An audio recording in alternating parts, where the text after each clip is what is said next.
There is a passage in the Bible so strange, so compressed, and so deliberately left unexplained, that for thousands of years, scholars, rabbis, theologians, and ordinary believers have read it and stopped cold. 6 verses, that is all. 6 verses that crack open a door to a world before the flood, a world of towering beings, of divine trespass, of genetic catastrophe, of a civilization so corrupted it could not be saved. And the question is not whether these verses are true. The question is, what exactly are they telling us? Because if you get this wrong, you miss one of the most staggering threads in all of Scripture, one that runs from the book of Genesis all the way to the letters of Peter and Jude, and even to the throne room of Revelation itself. Open your mind. We are going back, all the way back, before the mountains were carved, before the nations were scattered, before the flood swallowed the world, to a moment when the boundary between the spiritual and the physical was broken in a way God never intended. Genesis chapter 6, verses 1 through 4. Read it slowly and feel how strange it is. When man began to multiply on the face of the land, and daughters were born to them, the sons of God saw that the daughters of man were attractive, and they took as their wives any they chose. Then verse 4. The Nephilim were on the earth in those days, and also afterward, when the sons of God came in to the daughters of man, and they bore children to them. These were the mighty men who were of old, the men of renown. Because the moment you read that in your modern English translation, your mind reaches for the safest interpretation available. You have been trained, consciously or not, to smooth over the supernatural. So some of you heard sons of God and thought righteous men, descendants of Seth perhaps. And you heard daughters of man and thought ungodly women from Cain's line. And you told yourself a story about mixed marriages and moral corruption. That interpretation is not unreasonable, but it is incomplete. And it cannot carry the weight of what the rest of Scripture actually says. Let us go to the Hebrew. The phrase translated sons of God is b'nai ha-Elohim. Now pay close attention here, because this phrase does not appear frequently in the Old Testament. But every single time it does, without exception, it refers to supernatural beings, to angels, to members of the divine council. Job chapter 1, verse 6. Now there was a day when the sons of God came to present themselves before the Lord, and Satan also came among them. Job chapter 2, verse 1. Job chapter 38, verse 7, where God asks Job rhetorically, "Where were you when I laid the foundation of the earth, when the morning stars sang together, and all the sons of God shouted for joy?" These are not humans. These are members of the heavenly host. That is what b'nai ha-Elohim means every time Moses and the ancient authors of Scripture write it. And this was not a fringe reading invented by modern sensationalists. This was the dominant interpretation of Genesis 6 among Jewish scholars before the time of Christ. The Book of Enoch, dating to at least the 3rd century before Christ, expands on this passage at length and names these beings the Watchers, angelic beings who descended, who took wives, and who produced hybrid offspring. The Dead Sea Scrolls, recovered from the caves of Qumran in 1947, contain multiple manuscripts that confirm this same tradition was alive and authoritative within Second Temple Judaism. The Book of Giants, found at Qumran, even names some of the offspring: Philo of Alexandria, Josephus the historian, the earliest church fathers, Justin Martyr, Irenaeus, Tertullian, Clement of Alexandria, all of them, writing in the 1st and 2nd centuries, read Genesis 6 the same way. Supernatural beings, a cosmic rebellion, forbidden union. Now let us talk about the Nephilim themselves. The word in Hebrew is Nephilim, and its root is almost certainly the verb naphal, to fall, the fallen ones. Not merely tall people, not simply strong warriors. The Nephilim were the offspring of this supernatural union, beings of extraordinary size and power, whose existence represented a fundamental corruption of the human genome, a contamination of the line through which God had promised a Redeemer would come. And here is where the stakes become clear. Because Genesis 3 verse 15, the proto-evangelium, the very first messianic promise ever spoken, God looks at the serpent and says, "I will put enmity between you and the woman, and between your offspring and her offspring. He shall bruise your head, and you shall bruise his heel." The seed of the woman, the Messiah, the one who would crush the serpent. Satan heard that promise. And if you understand spiritual warfare at all, you understand that what happens in Genesis 6 is a direct countermove. If you can corrupt the human bloodline completely, if you can ensure that no pure human seed remains, then the promised Redeemer can never be born. Look at what immediately follows in Genesis 6 verses 5 through 8. The Lord saw that the wickedness of man was great in the earth, and that every intention of the thoughts of his heart was only evil continually. And then, and hear this carefully, verse 9 says of Noah, Noah was a righteous man, blameless in his generation. The Hebrew word there is tamim, blameless, whole, without defect. Some Jewish and early Christian scholars read that phrase not merely as a moral description, but as a genetic one. Noah's generations, his lineage, were tamim, uncorrupted. The flood was not only a moral judgment, it was a surgical act of divine preservation.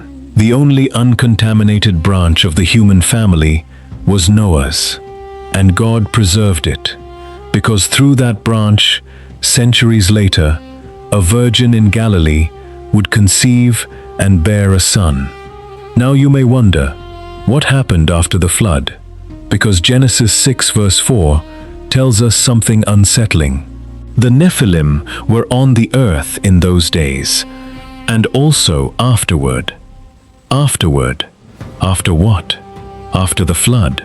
Some scholars suggest that the post-flood appearances of giant peoples, the Anakim, the Rephaim, the Emim, the Zamzumim, the sons of Anak, represent a second incursion of the same kind.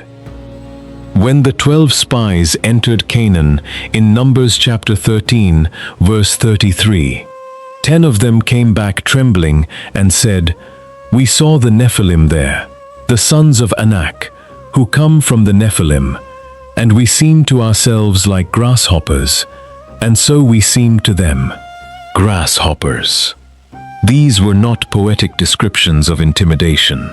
Goliath of Gath, as described in 1 Samuel chapter 17, stood 6 cubits and a span, approximately 9 feet 9 inches by the ancient cubit measurement. Archaeological excavations in the regions of Bashan, Og's territory east of the Jordan, have uncovered megalithic structures and what appear to be oversized burial sites that have fascinated researchers and remain difficult to explain through ordinary human activity. And then watch where this thread runs in the New Testament, because the Apostle Peter does not leave this story unaddressed. In his second letter, chapter 2, verse 4, he writes, For if God did not spare angels when they sinned, but cast them into hell and committed them to chains of gloomy darkness to be kept until the judgment, the Greek word Peter uses for hell here is Tartarus. Tartarus, not Hades, the general realm of the dead. Tartarus, which in Greek cosmology referred to the deepest, most inaccessible pit of the underworld, a place of maximum confinement. Peter is describing beings who committed so specific and so catastrophic a sin that they were not simply cast out of heaven, they were bound, chained, kept. Jude, verse 6, confirms it with almost identical language. And the angels, who did not stay within their own position of authority, but left their proper dwelling, he has kept in eternal chains under gloomy darkness until the judgment of the great day. Left their proper dwelling. The Greek is oiketerion, their own habitation, their assigned domain. These beings crossed a boundary they were never permitted to cross, and the consequence was not merely expulsion, it was permanent confinement until judgment. This is the testimony of the New Testament. This is the apostolic understanding of what happened in Genesis 6. And if you find it uncomfortable, good. The Bible was never designed to be comfortable. It was designed to be true. Now let us bring this home. Because some of you are tempted to dismiss this as ancient mythology, as pre-scientific folklore dressed in theological language. But consider this, the ancient world, every ancient culture on earth, carries stories of giant beings born from divine human unions. The Mesopotamians had the Apkallu, the Greeks had the Titans and the Nephilim-like heroes of their myths. The Sumerians recorded hybrid beings in their earliest written texts. The secular explanation is that these are parallel myths with no common source. But the biblical explanation is something else entirely. These stories are the distorted cultural memory of something that actually happened. Legends always require a real event at their root.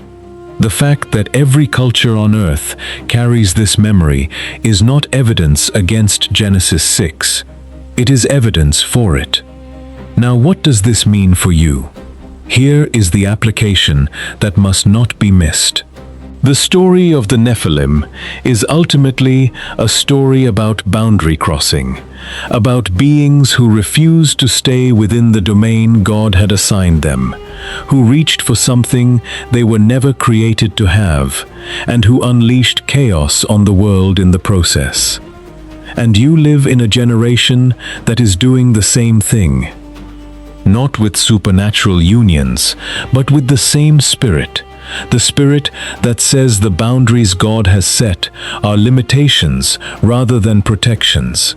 The spirit that reaches beyond the domain God has given and calls it progress, enlightenment, evolution.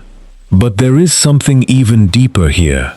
The story of the Nephilim is the story of a satanic strategy that failed. The corruption was real. The giants were real. The threat to the messianic line was real. And yet, and this is the heartbeat of the whole narrative, God preserved one man, one family, 8 people on a boat in a world drowned by judgment. And from that one family, through 1,000 years of covenant faithfulness, through Abraham, through Isaac, through Jacob, through David, through the lineage recorded in Matthew chapter 1, through an unbroken chain of grace, came Jesus of Nazareth, born of a woman, born under the law, born to redeem those who were under the law, the seed of the woman, crushing the head of the serpent. Every attempt to corrupt the line, every giant deployed to terrorize the people of Israel, every spiritual assault against the covenant community was an attempt to prevent that birth. And every single one of them failed. because what God has determined to do, no force in heaven or earth or under the earth can prevent. So when you read about the Nephilim, you are not reading a strange mythology tucked into the margins of the Bible. You are reading evidence of the longest war ever fought, a cosmic conflict over the seed of the woman, and you are reading a testimony to the faithfulness of a God who, even when the whole world had been corrupted, found one righteous man. He still does that. He still finds the one who is willing to walk with him when the whole age has gone the other direction. Noah walked with God. That is the entire testimony of his life. Not that he was sinless, not that he was powerful, not that he had all the answers, but that he walked with God, and that was enough. The world you live in today is not so different from the world before the flood. The corruption is different in form, but identical in spirit. The pressure to abandon the boundaries of God is constant and sophisticated and culturally celebrated. But the call of God is the same call it has always been. Walk with me. Stay within the domain I have given you. Be blameless in your generation, not perfect, but wholehearted, uncorrupted in your devotion.